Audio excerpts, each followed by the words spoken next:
After choosing the cloud service model and the cloud type offered by vendors, customers need to plan the infrastructure architecture.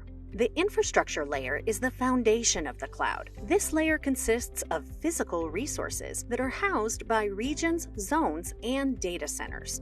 A cloud provider's IT environment is typically distributed across regions around the world. A cloud region is a geographic area or location where a cloud provider's infrastructure is clustered and may have names like NA South or US East. The cloud regions are isolated from each other so that if one region was impacted by a natural disaster, like an earthquake, the cloud operations in other regions would keep running. Each cloud region can have multiple zones, or availability zones, or AZ for short, which are typically distinct data centers with their own power, cooling, and networking resources. These zones can have names like DAL09 or US East 1. The isolation of zones improves the cloud's overall fault tolerance, decreases latency, and avoids creating a single shared point of failure.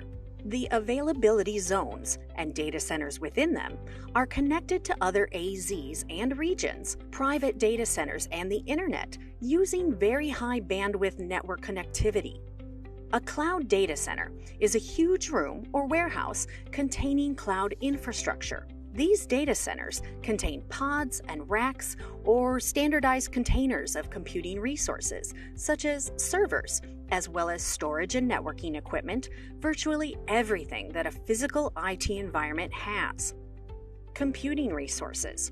Cloud providers offer several compute options: virtual servers, bare metal servers, and serverless computing resources. Most of the servers in a cloud data center run hypervisors to create virtual servers or virtual machines, also called VMs for short, that are software-based computers based on virtualization technologies. Other servers in the racks are bare metal servers that are physical servers that aren't virtualized. Customers can provision VMs and bare metal servers as and when they need them and run their workloads on them. Cloud users can also run their workloads on serverless computing resources, which are an abstraction layer on top of virtual machines. We will talk about all three compute options in greater detail in subsequent videos. Storage.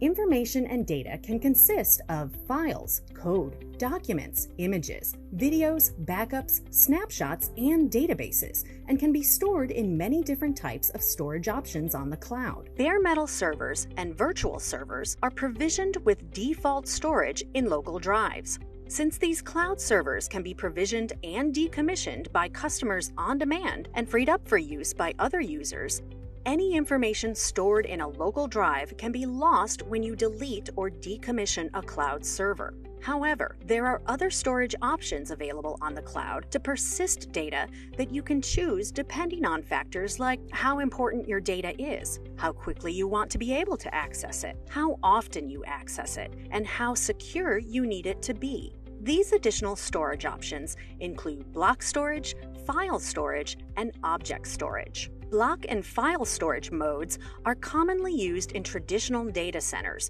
but often struggle with scale, performance, and distributed characteristics of cloud.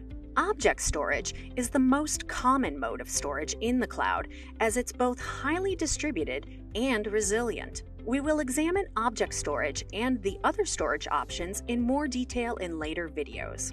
Networking. Networking infrastructure in a cloud data center includes traditional networking hardware like routers and switches, but more importantly, for users in the cloud providers have software-defined networking, or SDN options, where certain networking resources are virtualized or made available programmatically through APIs. This allows for easier networking provisioning, configuration, and management on the cloud.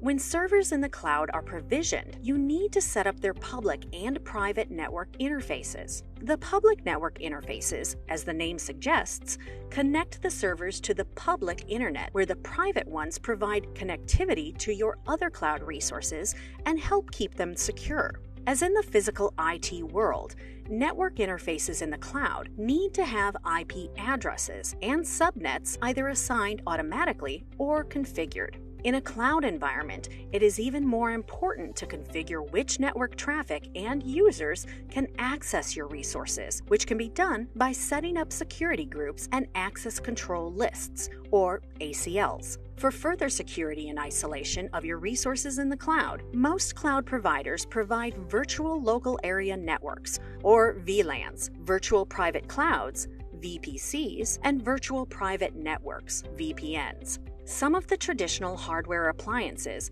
such as firewalls, load balancers, gateways, and traffic analyzers, can also be virtualized and made available as services in the cloud. Another networking capability provided by the cloud providers is content delivery networks, or CDNs, that distribute content to multiple points throughout the world so users accessing the content can access it more quickly by getting it from a point nearest to them. We will learn more about some of these cloud networking options and terminology in subsequent videos. Cloud infrastructure is constantly advancing and improving. In the next video, we will explain virtualization and virtual machines.